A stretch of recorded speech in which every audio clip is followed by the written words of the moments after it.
Budget میں عام آدمی کے لیے ریلیف یا اضافی بوجھ کے حوالے سے 5 اہم نکات۔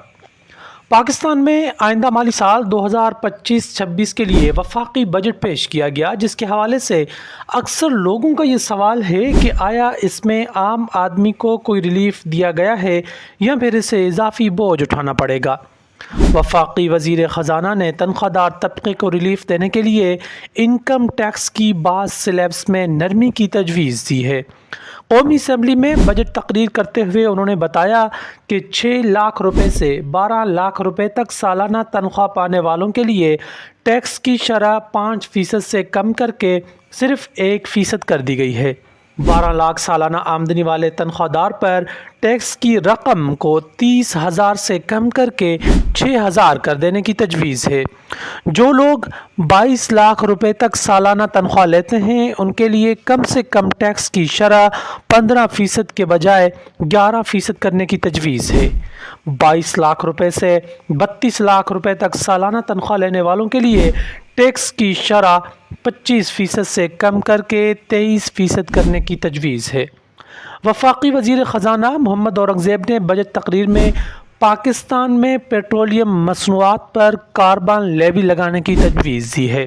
ان کا کہنا ہے کہ اس کا مقصد حیاتیاتی ایندھن کے زیادہ استعمال کی حوصلہ شکنی اور ماحول دوست پروگرامز کے لیے مالی وسائل مہیا کرنا ہے۔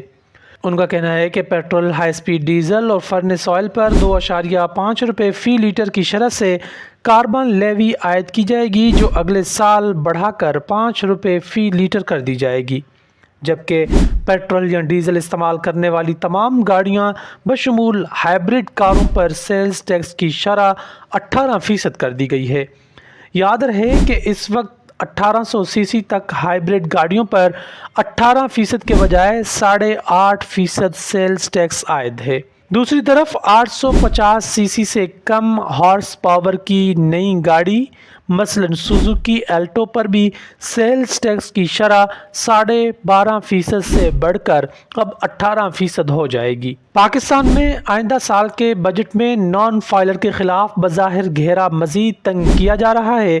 وزیر خزانہ کا کہنا ہے کہ صرف وہی افراد گاڑیاں، گھر، اسٹاکس یا میوچل فنڈ خرید سکیں گے جو ٹیکس فائل کرتے ہیں اور اپنی ویلتھ اسٹیٹمنٹ FBR کو جمع کرواتے ہیں۔ اس کے علاوہ نان فائلرز پر بینک سے نقد رقم نکلوانے پر 0.6% کے بجائے 1% ٹیکس وصول کیا جائے گا۔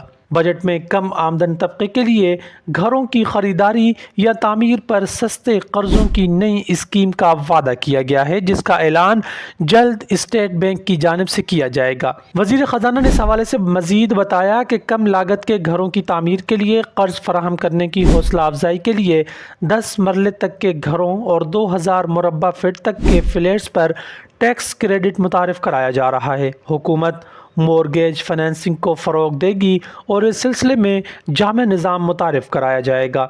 سولر پینلز کے حوالے سے وزیر خزانہ کا کہنا ہے کہ درآمد شدہ اور مقامی طور پر تیار کردہ سولر پینلز کے درمیان مسابقت میں برابری کو یقینی بنانے کے لیے سولر پینل کی درآمدات پر 18% کی شرح سے ٹیکس عائد کرنے کی تجویز دی گئی ہے۔